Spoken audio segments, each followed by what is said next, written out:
우리 기도 드리겠습니다. 내가 주는 물을 마시는 사람은 영원히 목마르지 아니할 것이다 말씀하신 주님, 주님 앞에 나온 우리에게 그 은혜를 베풀어 주옵소서. 말씀을 전하는 자의 부족함을 긍휼로 가려 주옵소서. 예수 그리스도의 이름으로 기도드립니다. 아멘. 요즘 거리로 나서면 길을 걷는 것이 아니라 마치 한증막에 들어온 것 같은 그런 생각이 듭니다. 우리를 힘들게 하는 것이 날씨만은 아니지만 그래도 우리를 지키시고 다시 한번 예배의 자리로 불러주신 주님의 은혜에 감사를 드립니다. 예배하는 우리 가운데 주님이 주시는 참된 평안과 또한 평화가 함께 하시기를 바랍니다. 제가 결혼하기 전, 그러니까 전도사 시절에요, 한 청년을 보았는데 굉장히 그 모습이 인상적이었습니다. 늘 책을 끼고 다녔는데 얼마나 그 책을 많이 읽었는지 책 표지가 너덜너덜해진 그 책을 늘 끼고 다녔죠. 너무도 궁금해서 그 책을 빌려 읽기까지 했는데요, 그 책이 많은 사람들을 과학도로 이끌었던 칼 세이건이 쓴 코스모스라는 책이었습니다. 그때 그 책을 가지고 다니던 청년은 과학도의 길을 걷는 대신에 사모가 되어서 제 곁에서 제 목회를 돕고 있습니다. 여러분이 이 사진을 보신 적이 있는지 모르겠습니다.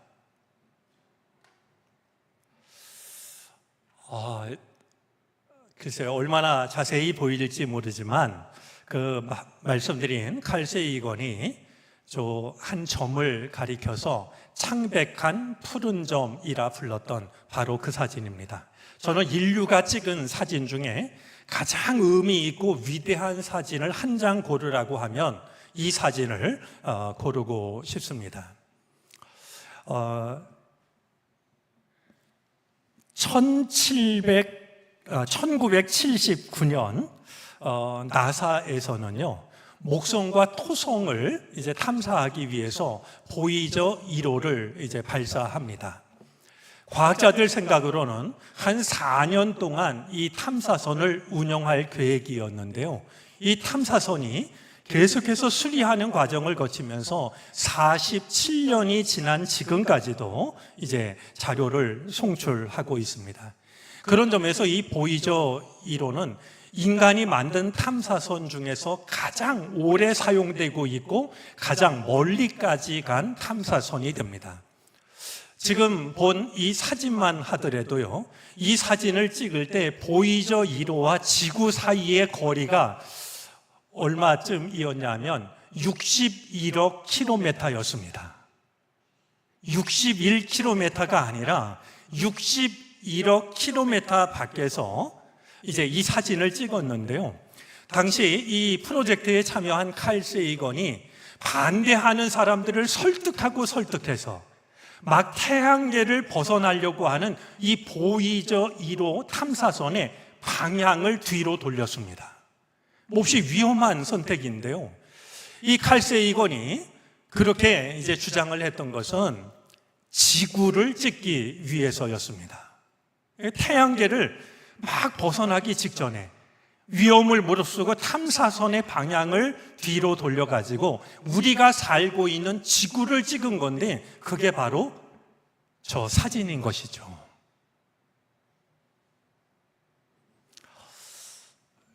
칼 세이건이 저 사진을 두고서 창백한 푸른 점, 지구를 그렇게 표현했는데 그는 같은 책에서 다음과 같은 내용을 우리에게 전해주고 있습니다. 조금 내용이 길지만 굉장히 의미 있는 내용이다 싶어서 제가 읽어드리도록 하겠습니다. 한번 눈으로 따르셔도 좋을 것 같습니다.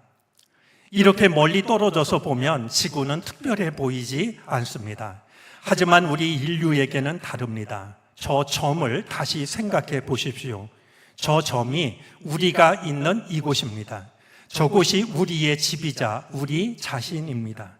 여러분이 사랑하는, 당신이 아는, 당신이 들어본, 그리고 세상에 존재했던 모든 사람들이 바로 저 작은 점 위에서 일생을 살았습니다.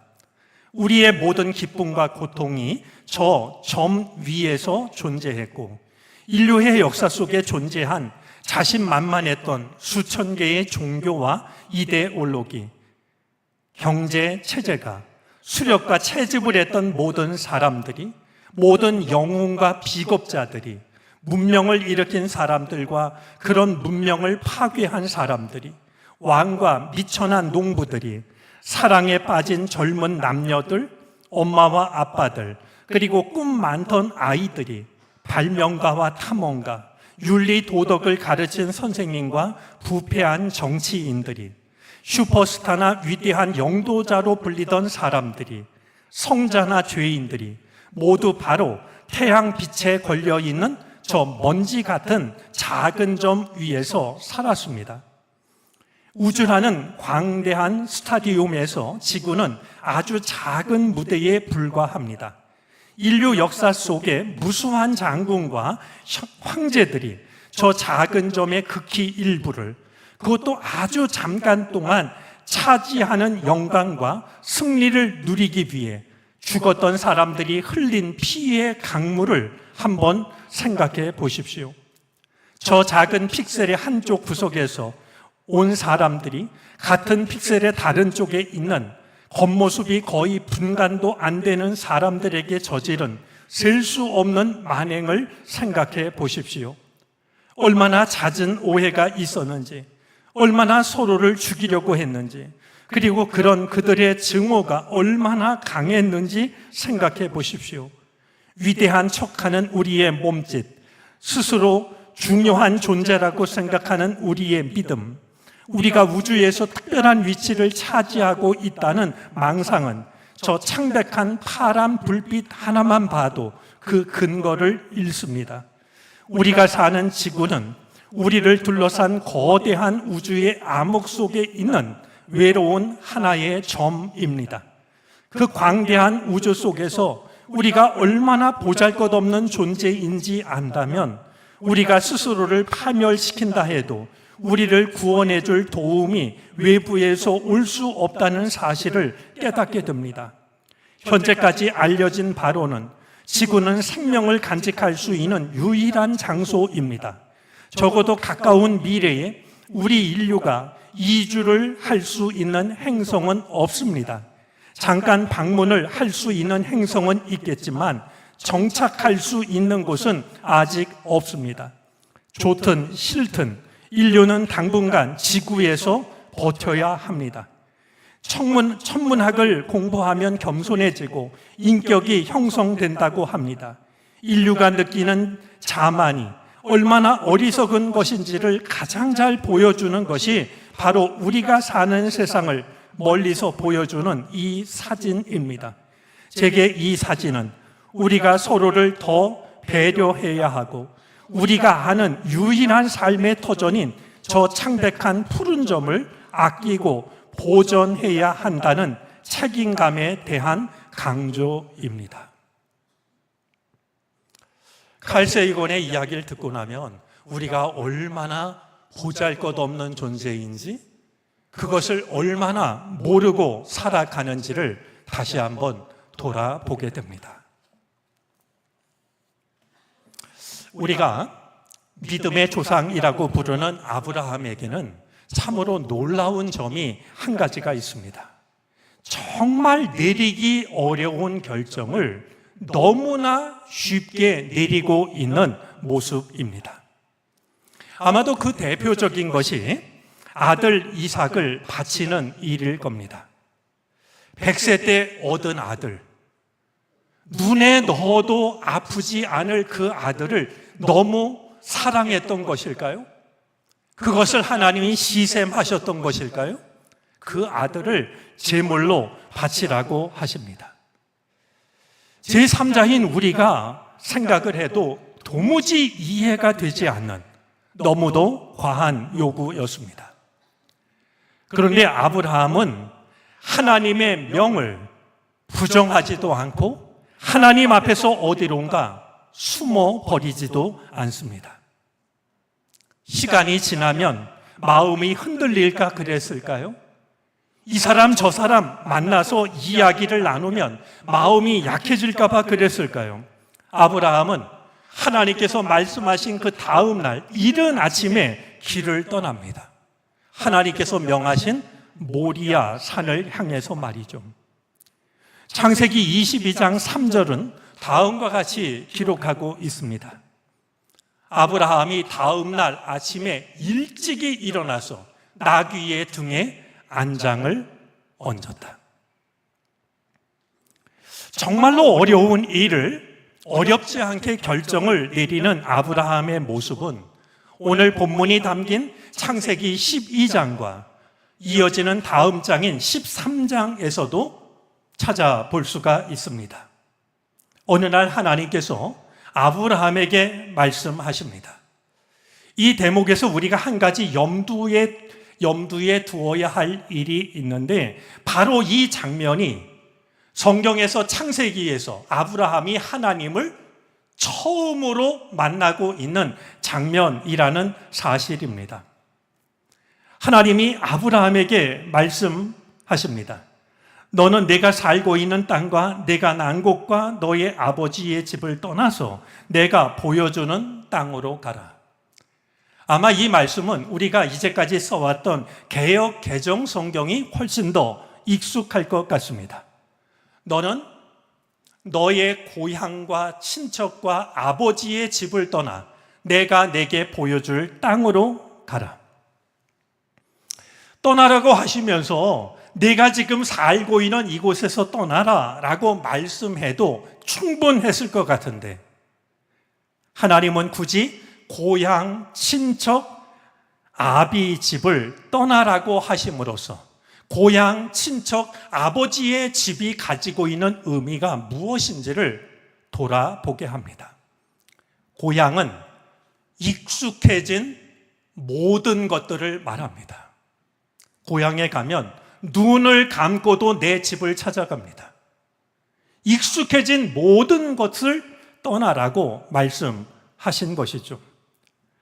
친척은 눈에 보이지 않는 하나님보다도 눈에 보이는 그 무엇인가를 더 의지하는 마음입니다. 아버지의 집은 내가 선택한 것은 아니지만 태어날 때부터 지금까지 나를 규정하고 있는 모든 것들을 말합니다. 나에게 주어진 삶의 환경, 나의 성격, 성품 등이 해당이 될 것입니다. 하나님은 아브라함을 복의 근원으로 부르시면서 익숙해진 모든 것으로부터 떠나라, 고향을 떠나라고 하셨고 하나님보다도 더 의지하는 그곳으로부터 떠나라, 친척을 떠나라 하시며 나도 모르게 지내게 된 삶의 환경, 나의 성격, 성품에서도 벗어나라고 말씀하고 있는 겁니다. 그러고 보면 복의 근원이 되는 것은 아무나 아무렇게나 되는 것이 아니라고 하는 것을 돌아보게 됩니다. 하나님께서 아브라함을 부르실 때에 아브라함의 나이가 75이었습니다. 그 나이라면 타향에서 살다가도 고향으로 돌아올 나이입니다. 그런데 아브라함은 어디로 가라고 하는지도 모르는 채 하나님이 떠나라고 하시자 고향, 친척, 아비집을 떠납니다. 믿음장이라고 불리우는 히브리서 11장은 바로 이 점을 아브라함이 가진 믿음의 핵심으로 이해를 합니다. 히브리서 11장 8절 말씀인데요. 믿음으로 아브라함은 부르심을 받았을 때에 순종하고 장차 자기 몫으로 받을 땅을 향해 나갔습니다. 그런데 그는 어디로 가는지를 알지 못했지만 떠난 것입니다. 우리의 경험에 비춰보자면 아브라함의 이 결정은 너무나도 위험하고 무모해 보입니다. 그런 점에서 한 가지 우리가 마음에 새겨야 할 것이 있습니다. 내가 이해할 수 있고 납득할 수 있는 것만 따르는 것은 하나님을 작은 하나님으로 만드는 것과 다르지 않습니다. 내가 이해할 수 있는 것만 따르는 것은 하나님을 작은 존재로 전락시키는 것이죠. 쉽지 않은 결정을 어렵지 않게 하는 모습은 13장에서도 이어집니다. 13장에는 아브라함과 조카 롯이 헤어지는 장면이 나옵니다. 아브라함과 롯의 관계는 큰아버지와 조카였습니다. 하지만 두 사람의 관계는 큰아버지와 조카 그 이상이었습니다. 아브라함이 이 롯에게 너와 나는 한 핏줄이라고 말하고 있는데, 이 핏줄이라는 말의 히브리어 원어는 형제라는 말입니다. 아브라함의 막내 동생이 이 조카 롯을 낳고 일찍 세상을 떠나버립니다. 아기가 없었던 아브라함이 막내 동생이 남긴 그 조카 롯을 데려다가 친자식처럼 키웠습니다. 그냥 단지 큰아버지와 조카가 아닙니다. 이 아이가 점점 크니까요, 아브라함은 이제는 내 조카가 아니고 내 아들도 아니고 얼마나 그가 의지가 됐는지 형제처럼 여기며 살았던 겁니다. 그런데 그 아브라함과 롯이 결국은 헤어지게 되고 맙니다. 왜 헤어지게 되었는지를 우리는 잘 알고 있습니다. 서로가 가진 것이 많았기 때문입니다. 그들의 소유가 많아서 동거함을 허락하지 않았다라고 성경은 말합니다. 많은 사람들이 더 많은 소유를 갖기 위해서 애를 쓰지만 사실 과다한 소유는, 혹은 과다한 소유에 대한 소유욕은 함께 어울려 살아가는 아름다운 삶을 파괴시키는 결과로 이어지게 됩니다. 비록 종들의 다툼이었지만 다툼이 계속해서 일어나자 아브라함이 롯에게 제안을 합니다. 우리 하나님을 모르는 사람들이 우리를 바라보는데 우리가 서로 이렇게 다투는 것보다는 사방의 땅이 넓으니까 우리 좀 떨어져 지내도록 하자. 그것이 지혜로운 선택이라고 생각을 했던 겁니다. 아브라함이 그런 마음을 가지고 롯에게 이야기를 합니다. 13장 9절 개역 개정 성경입니다. 내가 좌하면 나는 우하고 내가 우하면 나는 좌하리라. 아브라함은 이렇게 말하지 않았습니다. 내가 좌할 테니까 너는 우하라. 내가 오른쪽을 선택할 테니까 너는 왼쪽으로 가. 그것이 아니었습니다. 이 말을 들은 롯은 머리를 들어 사방을 바라봅니다. 머리를 들었다라는 이야기는 심사숙고했다라는 뜻입니다. 여러 가지를 따져본 끝에 물이 넉넉해서 마치 에덴 동산처럼 보이는 요단의 온 들을 갖기로 하고 동쪽으로 떠나버립니다. 관계로 보나 나이로 보나 아브라함이 좋은 쪽을 선택하는 것이 마땅할 것 같은데 아브라함은 어떻게 그럴 수가 있었던 것일까요? 우리는 한 푼이라도 손해보는 것을 못 견뎌 할 때가 많이 있습니다. 아브라함은 도대체 어떻게 이런 선택을 할 수가 있었던 것일까요? 아브라함에게는 롯이 갖지 못한 믿음이 있었습니다. 그 믿음은 이런 믿음입니다. 어디라도 저는 괜찮습니다. 하나님이 계신 곳이라고 하면 그곳이 제게는 최선의 땅입니다.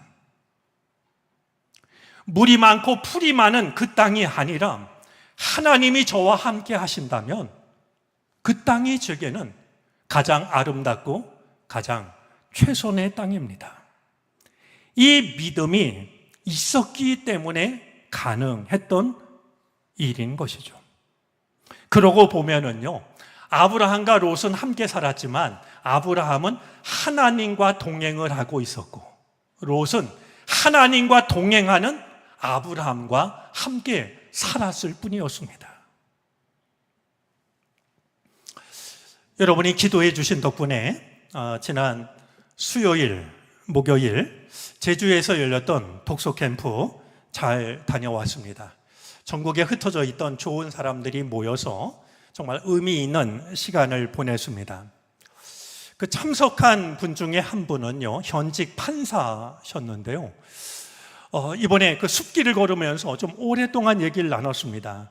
이분은 그 청소년, 그 범죄한 청소년들을 전담하는, 다른 판사들은 잘 안 가려고 하는데 그 일을 누가 잠깐 하다가 그만두면 아무런 효과가 없으니까 자청해서 오랫동안 그 일을 맡고 있는데요.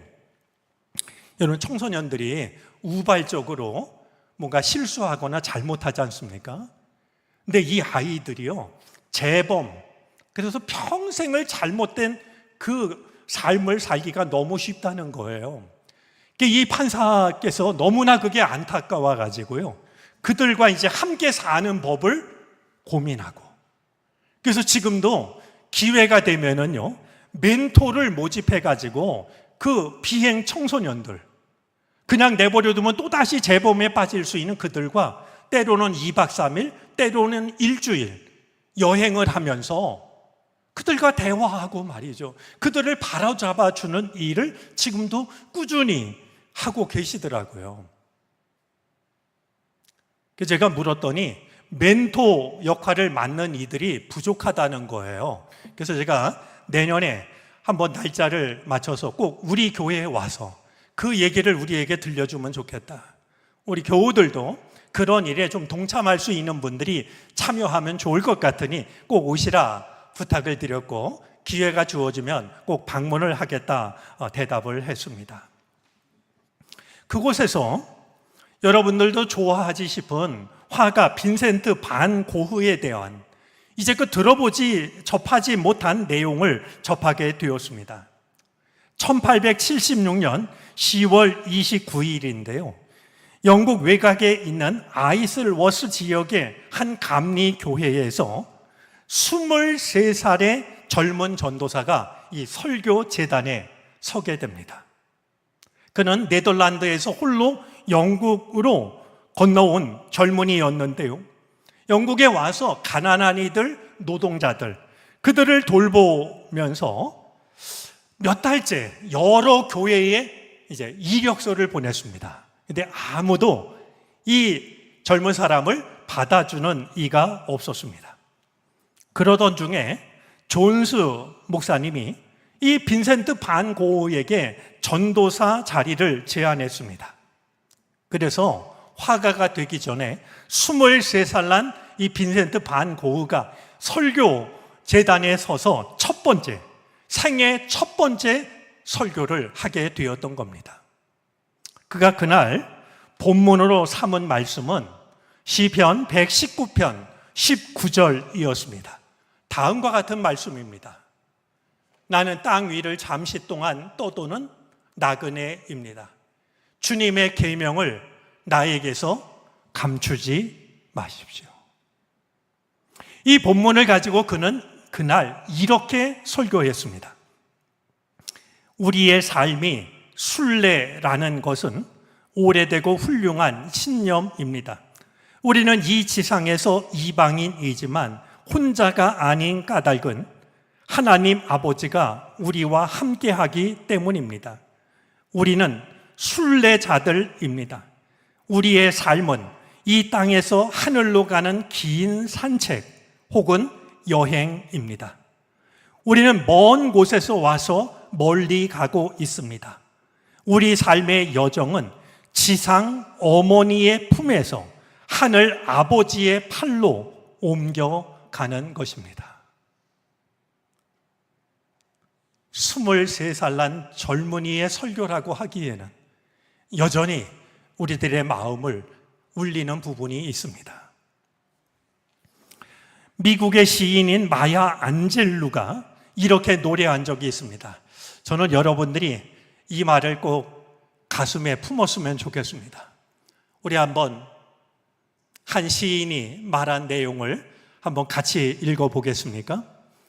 인생은 숨을 쉰 횟수가 아니라 숨 막힐 만큼 벅찬 순간을 얼마나 맞이했는지에 의해 평가된다. 우리 인생은 내가 숨을 쉰 그 횟수가 아니라 숨이 막힐 만큼 벅찬 순간을 얼마나 맞이했는가에 의해서 평가된다.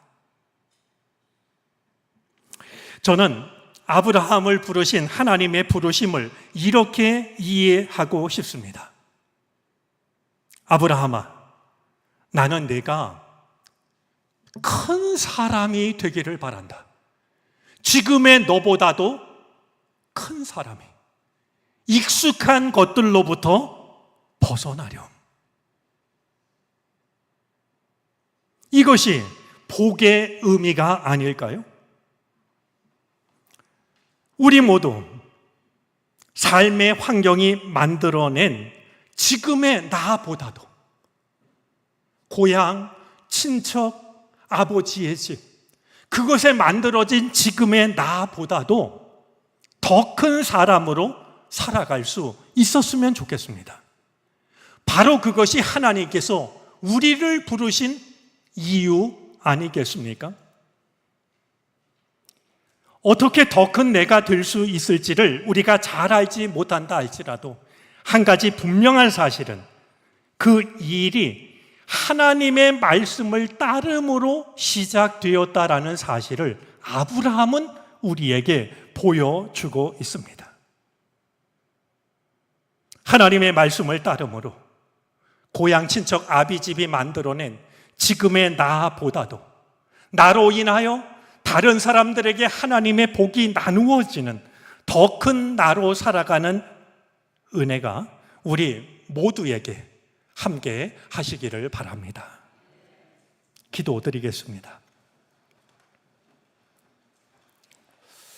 고향, 친척, 아버지의 집을 떠나라 하심으로 아브라함을 복의 근원으로 삼으신 하나님, 주님은 지금도 우리를 더 큰 사람이 되라 부르십니다. 삶의 환경이 만들어낸 지금의 작은 나에서 벗어나서 복의 근원으로 살아가는 더 큰 나가 되게 하시옵소서. 예수 그리스도의 이름으로 기도드립니다. 아멘.